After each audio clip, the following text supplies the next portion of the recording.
Okay, bye.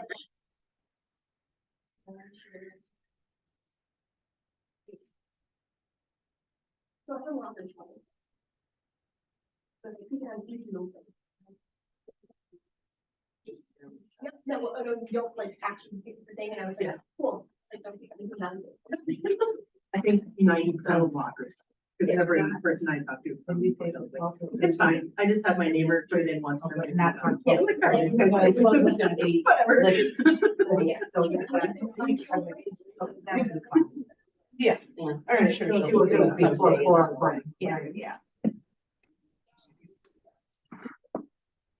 All right, it's 6:01, so we'll call this meeting to order. This is the regular meeting of Norfolk Board of Education. It's September 5th, 2023.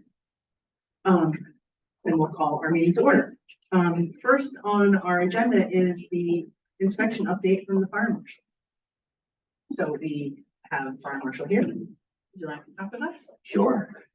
Thanks for having me. So I gave you 3 copies to pass around for people to scan. I know principal and superintendent both have a copy of that as well. So we are moving forward. We got a lot of things accomplished from last year. We have a lot of things that were crossed off the list from last year, which is fantastic to keep all the life safety features working in the school.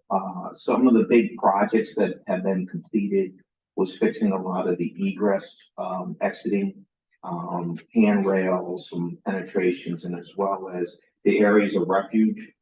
We got phones installed in the area of refuge for people to actually call out if they need some sort of type of ambulatory assistance. So they're going to put some labels on those phones in case of emergency, call 911, so they can let the dispatcher know that, hey, I can't get out of this stairwell. I need the firemen to come help me. So that's in play and been working very well so far. And they did a tremendous amount of cleanup throughout the building for excessive storage. That was a big concern last year. And they've done a really nice job of removing a lot of that unnecessary stuff that could easily overtake a sprinkler system. So with that said, however, this year, we removed 6 rugs from your classrooms. So I would like to make the reminder that teachers can't just bring in any random furniture or carpeting into the building. It has to meet flame and smoke spread requirements that principal is, she's very aware of that. Girls, Principal Valentino, and they have ordered rugs for the teachers, but the rugs I found again, just if they catch on fire, it's not good. So we ask that that gets policed, that they can't just think that this is a dormitory, this is a school building, and we need to make sure that we don't bring the kind of material into the building because it does create a tremendous hazard if it does catch on fire. So that was probably one of the biggest things. The other thing that I started looking at this year was all your doors. So this is an aging building, and all your doors for compartmentation for fire and smoke spread have to self-close and self-latch. And a lot of doors need some TLC attention. We randomly probably checked at least 20 to 30 doors throughout the building, and at least 70% of them did not function properly with their self-closing self-latch. So there's a plan in place with the 2 custodians. They're gonna figure out how many doors need some attention, how many doors they can readjust themselves, which I think they can do so that they shut properly. But we've already determined that there was a few doors that need some serious attention. We'll probably have a licensed carpenter or somebody in to make sure they shut and close properly. We also had one, Mr. DeStazo, my deputy, found an external door that it didn't close self-latch, and that was a security issue. So I hope that you guys are working on that. We had Stan in the door here last week. Fantastic. So that's already in place. So so we'll come up with a plan over this year to make sure we got that And the other thing we're gonna take a look at is any emergency exit signs or lighting in the building.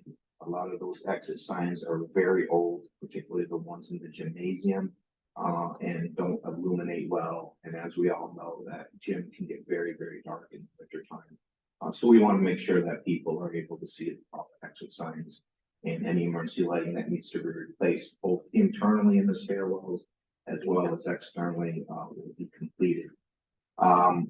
As well as on that list for your staircases, just a reminder that we noted, and the custodians will be working on this, is you can't have any storage in any type of exit.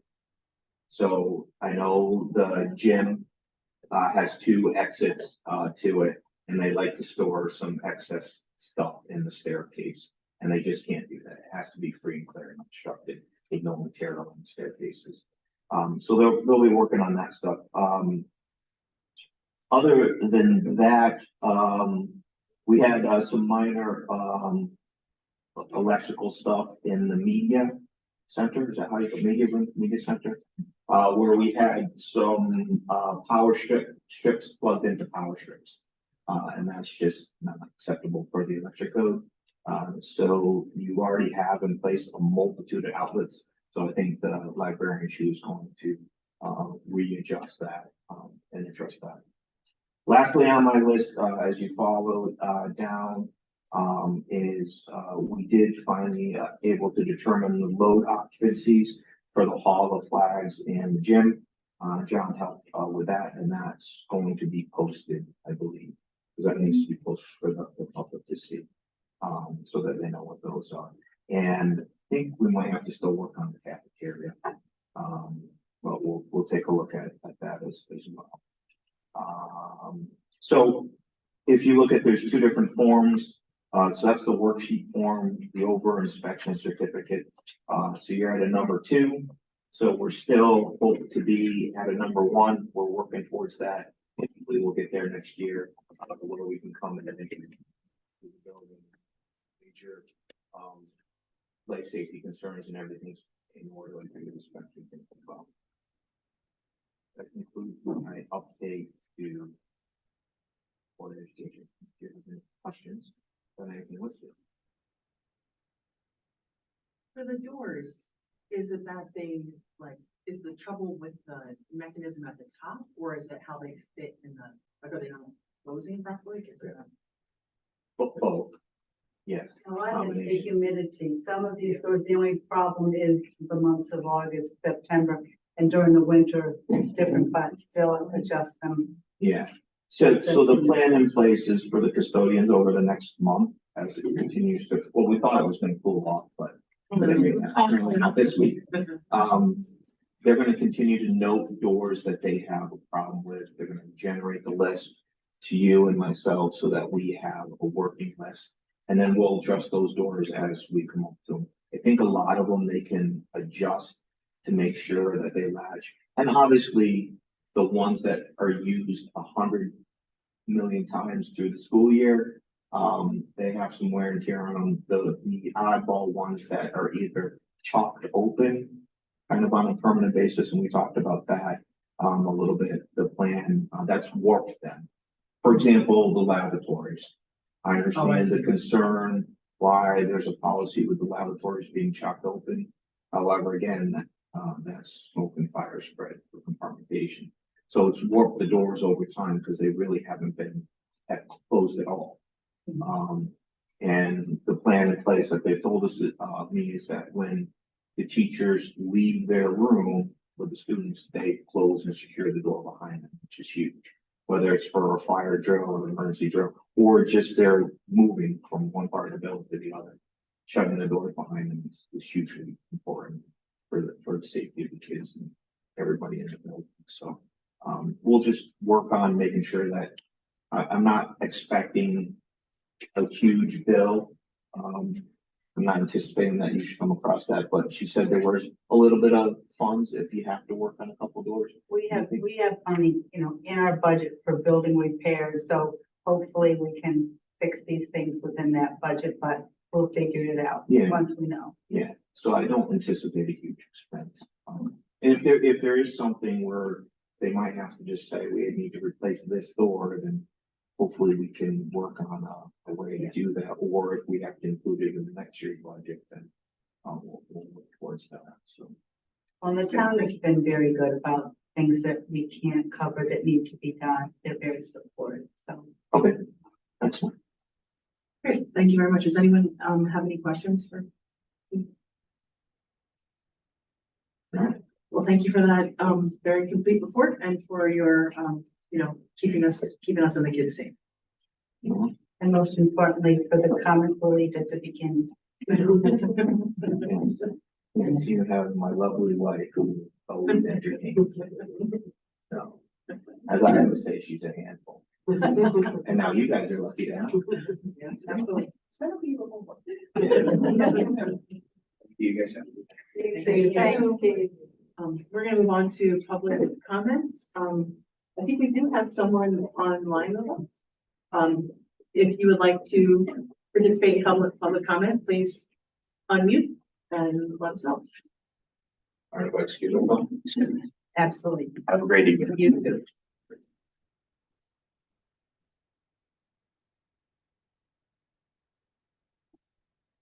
Should I go over there and I think I have the volume all the way up. So that we would hear them. Yeah, okay.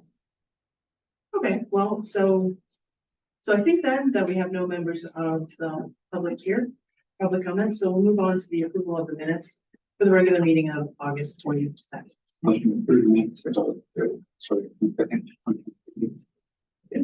Second, maybe finish the sentence. Motion made and seconded. All those in favor? Yes. Okay. Abstaining. We have 3 abstaining and the motion carries. This remains. Okay. Correspondence. I wanted to just share this letter from Kate. I get frequent correspondence from Kate, just little things. But now it's the beginning of the year, so this is the thank you for continuing your Kate membership letter. I just thought I would read it so that just to remind everybody what it is that Kate done for us and our participation in membership.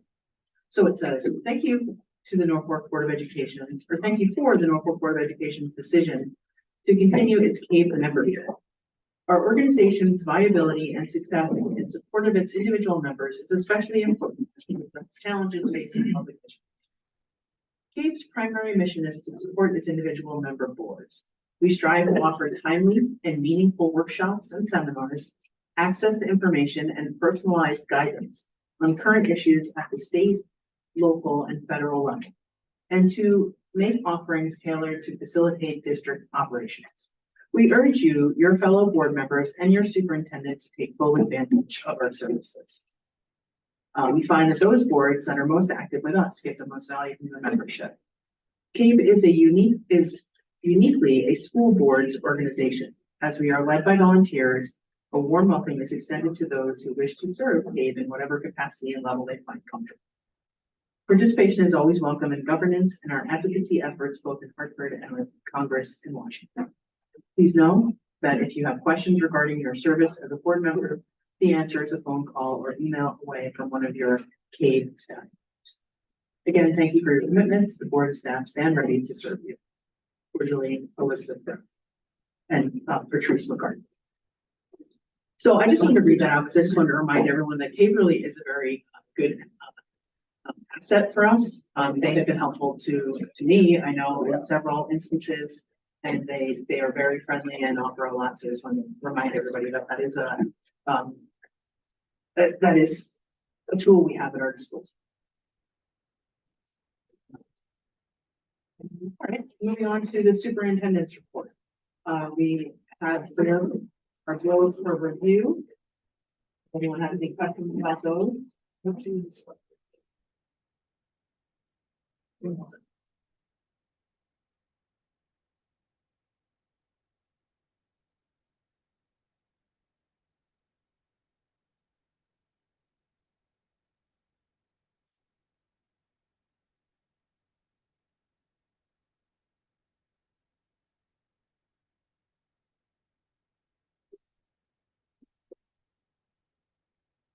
Okay, and Did we get a copy of the budget spending today? I think I misplaced it. But if anybody has any questions for the superintendent?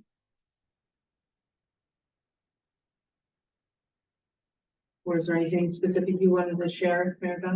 I know, just a couple little things. One of the questions that came up, recently is over the period of COVID, the Town Lions Club discontinued their breakfasts and their, usage of the building.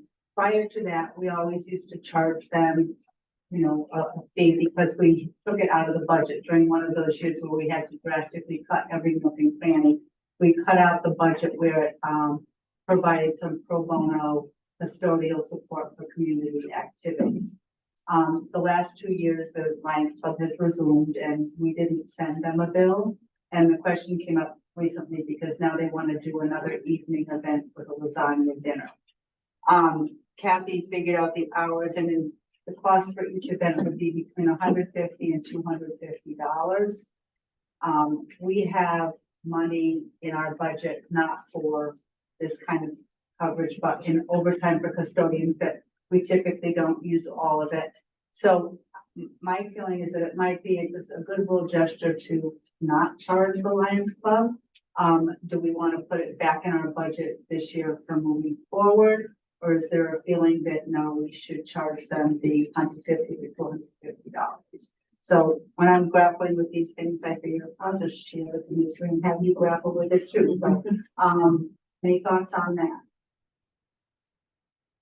Well, my inclination would be to not charge community groups to use the school, because I feel like anything that we can do to bring community members into our school is good for the school in general, population and future. So how does everyone see? The charge would be just to cover the cost of the Because fiscal year. Yeah. It's But there's already- their regular working time. Yes, it's So we have Saturday. Saturday. Yeah. Okay, so we would have to absorb that, which we still have to pay the. We would. But you said there was room. As I recall, the way that it used to work is that they offered a few hours. So if you wanted some time beyond like 2 to 3 hours, we had sort of like this, we used to have a budget line or a line, yeah, I guess it was a line in the budget that allowed for, I don't know, maybe 6 community events that did 2 to 3 hours for, I can't exactly remember the details, but something like that. So if you wanted to be here like all day or something like that, then you paid for the additional hours, but it was like a goodwill gesture, like the way that the school could support, something like, a nonprofit, like a Lions Club or whatever. We really don't get the request. The only group that does use the building for a long time now is the Lions Club. And I agree, it's a goodwill gesture. It's not a lot of money even for the breakfast and lasagna dinner. If it was with a overtime custodian, it would be under $500. If it was if our night custodian was covered, he's only a 30-hour employee, it would only be $300. I would just say, let's find a way to just let that be known out there that we're doing these things for the community. But at the same time, it might be something that the finance committee wants to look at, maybe putting something in the budget again, just to say, see, we do this, we're putting this in our budget to support the community events. Yeah.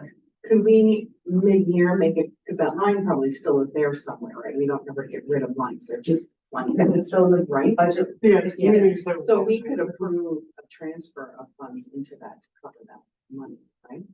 If we really wanted to, if that was an issue. Well, we would have to identify this early in the year where we have an overage to do that, but we can certainly look at that. We can maybe move it from the custodian overtime line or someplace to do that. Or just make a request to put some funds in there next year. Is that what you're saying? Yeah. That's what Yeah. this year. Starting next month, by next month, we'll be sitting down to begin first steps on developing the budget for next year. So if we, it's the pleasure of the board to include that again, put money in there, we will certainly bring that. And how much do we have in that? I'm sorry. How much do we have in that item? Do you remember how much we funded? I want to say it was 1,700. That pops in my head for some reason, but that I think we do 2,000 for regular overtime custodians. Yeah, it's like 3,000. It's 2,000, so I think it was 1,700 for. Is that what we had overtime? But what did we put in the line to That's what we put in the line to I'm cover sure for it's community 1700. events. Pretty sure. We've yeah, never and we used never that use much, it. yeah. So we wouldn't have to fund it at that level. I would say at least half. Side. Yeah, Like, maybe I could be way off with the side, maybe some of the stuff. I can look back. To find out for sure. You know, another, I mean, that's things, we don't have to talk about this in depth, but I would actually love to see more time for the community to be able to come into the school, like to use the gym, to do things like that. What are the nighttime hours of the custodian again? Does it, what time? They is have it to ending have the now? building locked and secured by 8:30. By 8:30. So for those community events, if they happen on Friday night, that's no extra money for us as long as they leave by. We would say by 8 o'clock, because there's certainly some. Right. Yeah, yeah. And then they often want to do like. It's That's usually right. always the weekend. Yeah. The breakfast. We used to have Saturday rec basketball, so I Oh, think that's that's, right. Yeah, that's that's right. Maybe it was- Okay, I think it would be great to fund the community line and then be able to use things like, Yeah. the gym is such a nice asset and the theater stage. and John will point that out, that we put it back in the budget when he does his presentation and justifies the bottom line. Yeah. But for this year, is the board okay with us finding a way to pay for those two events and not charge them? Yeah, we would consider it as part of the overtime of the. So, Okay. do you need a motion to that effect? No, right, you can just do. Does anyone have any objection? No? Okay. All right, was there anything else? Let's see, well, I want to pass this out only because, it's come up periodically that, you know, communication has been a concern among staff. And we are never, I am never really proactive about sharing with you all the things that mostly Lauren does. But this has been standing practice. We've included it in the new staff book that we've sent out to you. And this was from an email that she sent out this past week. So teachers know we have these committees, but yet again, we're making sure they know that these committees exist, that they, what they do, and sort of like begging people to sign on, if not just welcoming them to sign on, to make sure that we have, you know, good cross-functional teams with representation from all the different constituents. But it's, at this point, we have nothing in the teacher's contract or anything that requires teachers to participate on a committee. And we've been reluctant to do that because when you require somebody to be on something, you don't necessarily get the kind of commitment and interest. But at some point, we might want to consider that, you know, language in the contract so that, you know, if there's not participation on a volunteer basis, we can make sure that we do have teachers on these various committees to do the best that we can to make sure we're hearing their ideas, their suggestions, their questions, their concerns, and having them a voice in decisions that are made so that there's not any kind of a vacuum or a gap in communication. So I just share this with you as just another attempt that Lauren has made to engage teachers in these conversations and decision-making groups.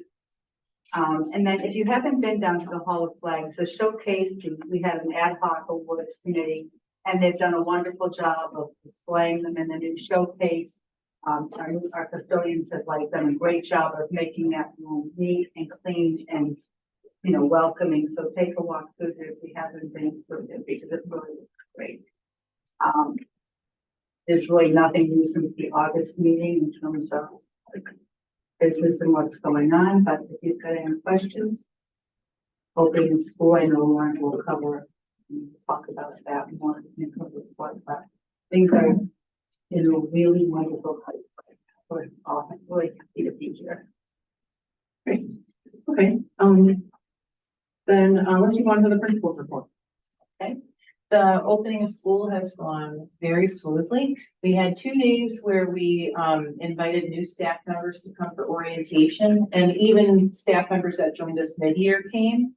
So that went really, really well. It was very helpful to, you know, the feedback from them was very positive.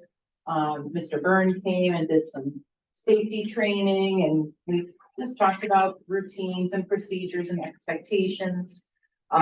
So that went very, very well. The meet and greet was well attended. We also had, the first day back for teachers was the new reading program training. They had a lot of time for planning. We looked at, various components. And as a matter of fact, the facilitator worked in a multi-age school, coaching another school in Pennsylvania. So she's very competent and confident that these resources can be utilized in our model. We had the official opening of the slide. We invited Ann and Matt and Troy came, and Ann cut the big ribbon. Jay's daughter had a really important part as Spark the Eagle, which was super fun. And yeah, that was great. So it's been a very smooth, again, start to the year, lots of happy faces. Our new staff is really excited to be here. Said that by very complimentary, said our staff is very supportive and welcoming, and what a great job we've done putting together a spectacular team. And you can see, I'll just pass this around. There's some upcoming events. This Friday is the snow cone social, not the ice cream social. And that's at 5 o'clock on the playground, I believe, not the field. Pre-K and their parents come on the 14th for their bus ride, practice bus ride to school, which is always a lot of fun. And the 15th is International Dot Day, which is a day that encourages creativity. And so we are celebrating that. I met with all the specialists and we talked at length about, our goal to have some community outreach. So each of them also took a month, and Shayna took this month. So she's going to do some sort of artistic outreach where she shares our students' work, with the community. So that's going to be very exciting. Pre-K starts on the 19th and we have open house on the 28th. And we're looking at modifying our open house format to include children so we get better attendance.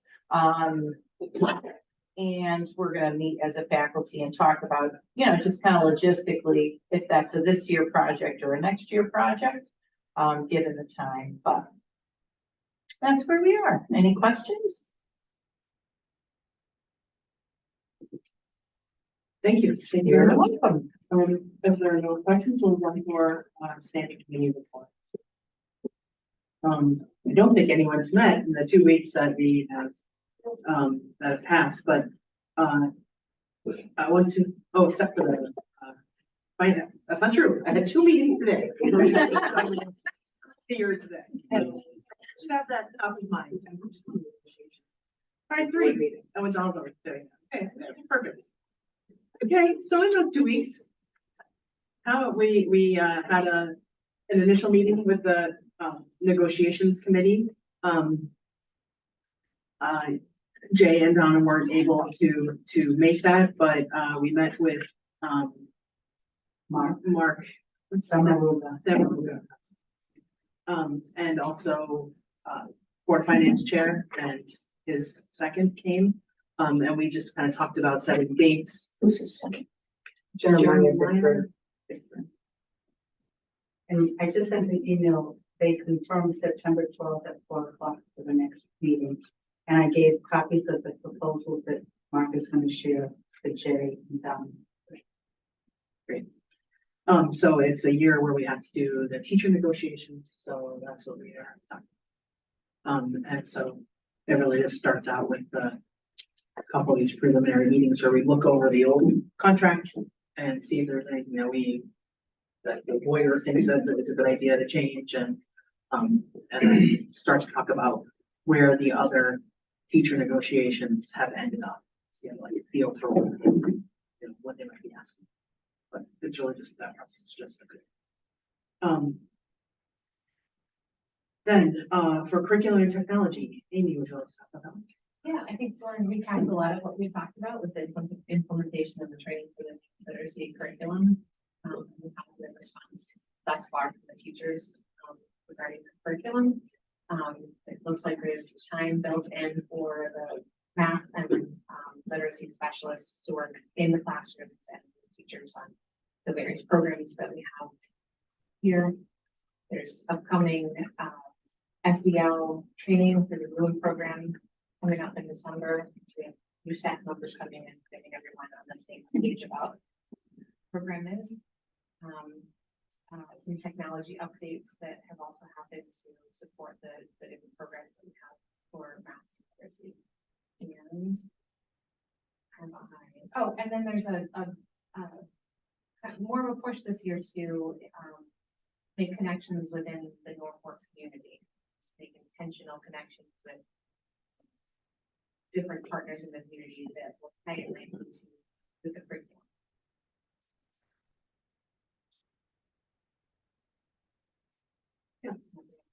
Yeah, that's great. Yeah, and I really do appreciate that response to that both of you have shown to the, we've gotten that request, we met with the EDC, we talked about building those community connections and having that be a goal this year, and it's really clear that you put that, you're putting that into place. Thank you. Okay, so if you're all finished, we'll move to the finance subcommittee. The finance subcommittee met, Superintendent Jacobelli, reconciled the budget over the summer, and we wound up at $20,084.44, in the black. So since that's less than 1%, but going to the fund. There are some expenses this coming year that are a little bit higher than we anticipated when the budget was developed during budget development back when we went with the budget last year. So we're going to have to take that into account. But we have some savings from going from 4 paras to 2 special ed teachers and 2 paras, and we have some grant money coming in, but we will look for more grant money to offset the cost, the additional unexpected costs that we have. Great, thank you very much. Does anybody have any questions about that? Okay. Policy. So we will meet, and nothing yet this school year. We'll meet before the October meeting and kind of get our ducks in a row and see what we have to deal with this year. Great. And communications will meet next Tuesday? Yep. Sure. Health and enrollments. Meeting in October. Well, shared services. I haven't gotten an email yet. We're ready. Has PTO had a meeting yet? School safety. Okay. Anything from the board's findings? Report. No, that hasn't happened. EDC hasn't happened either. Okay. All right. Thank you. So we have some unfinished business that what we want to try to finish up today. 2 topics. First topic is the donated posters. We talked about this briefly. I forget when now, but a few months ago. And we had been given some prints of pages from the Dick and Jane early reader primers. And we wanted to talk about what we want to do with this. If we feel like these are good to put up in the school, if we think they might be a distraction for kids. The issue being that they say like, "Oh, see Dick, funny Dick." They say Dick. That's why they're it's something to consider. So I wanted to hear everyone's thoughts, and so we can make a good decision about what we want to do with these, where we You want. all of them see that or just some? They're right here, Jen. Just one, just leave off the Yeah, one that's. why don't we just leave off Well, the the other one that three. says- I don't know. I can't remember. What are they? Well, actually, all 3 of them. 3 of the 4 say. with appreciative and fill us down with generosity of the community. I just very much appreciated the gift. I don't think that this particular nothing to do with the birthday appearing on the poster. I don't think it's representative of an inclusive community that we want to work forward toward. I don't think it represents current educational philosophy on how to teach reading. I think in terms of nostalgia, I think in terms of artwork or history exhibit or an educational history exhibit, I think it has a place in a building so that people can see it and do it and interact with it. I don't think that place is at our school. I find them offensive. I just don't think that that's what we need to display on our walls. We have limited display space anyway. That's where I. Well said. Yeah, and so one of the things about the reading type of these reading primers specifically teach reading in a way that is no longer repetition. Forget the acronym, but What's whole word? Is there an acronym besides whole word? what is that? The like Whole word. And then there was phonics, and then there was the one that. Right? What's that? The current reading is like a blend of whole word and phonics together. It's use some sight words. okay. So Janet, what do you think? I actually think that, like you said, like kind of like in the history area of how it once was taught, and although I understand where you're coming from, I do see where the word did can be distracting to some kids because they're going to go down, they're going to laugh, they're going to giggle, whatever. I don't know, I feel like we have some other pieces of the history down in the Hall of Flags, like on the wall and stuff, where maybe if we consider maybe not putting all of them up, but maybe that's one of the three, don't have something that's going to be distracting. But although it is not really the direction of like how we're teaching and learning now, I think.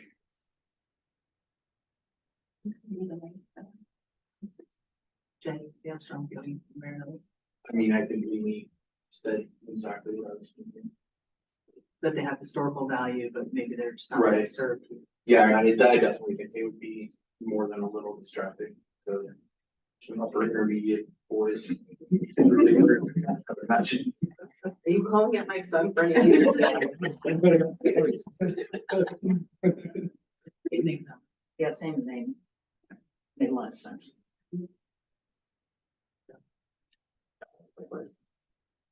All right.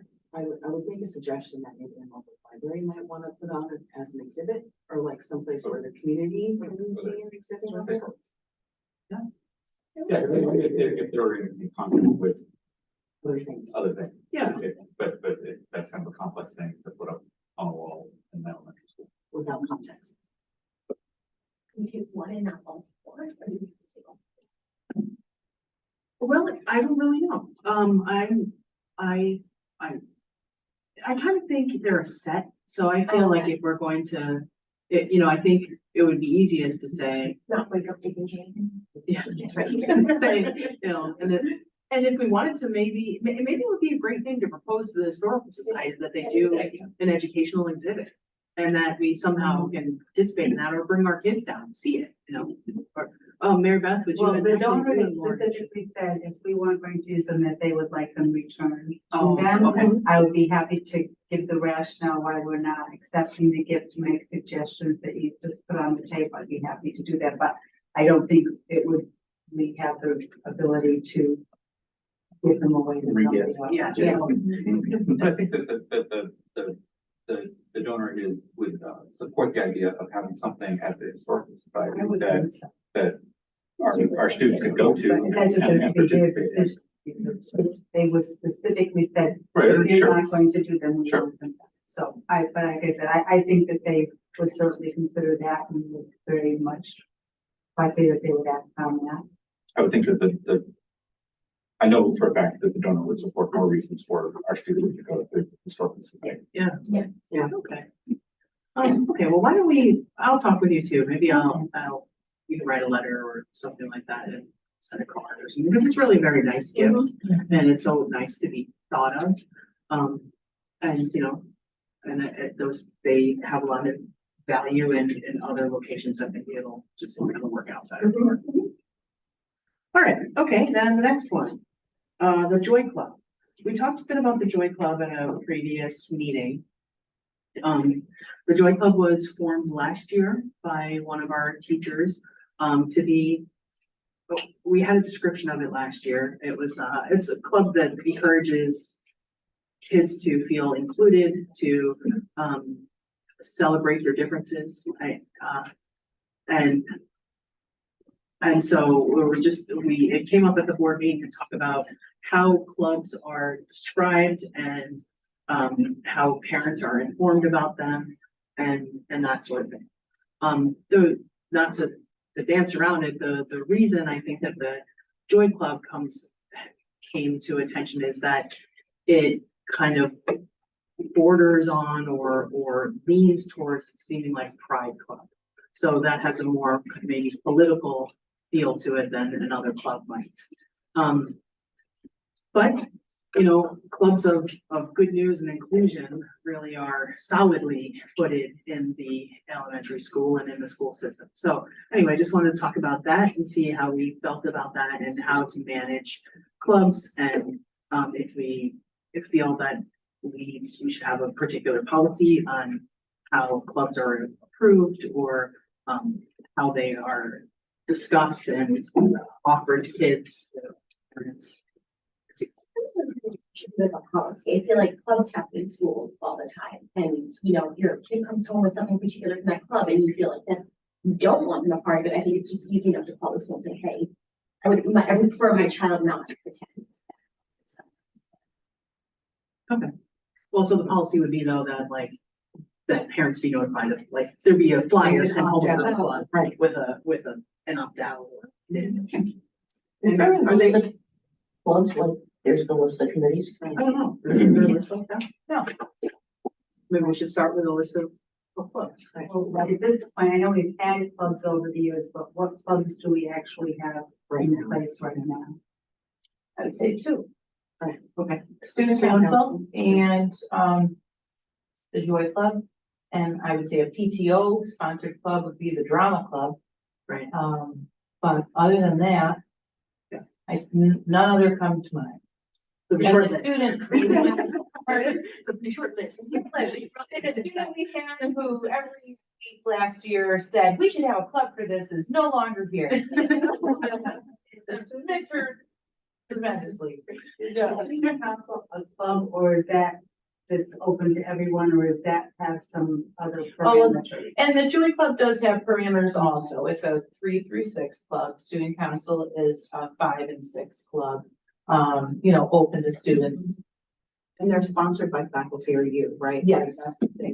So maybe if we just write up, like how you would a committee membership, like a club membership, and just, is that possible for the 2 clubs that we have? Well, that's something we could include in the student handbook. These are the clubs that your children are invited, or maybe a brief description about them, and then if there are questions, parents can call.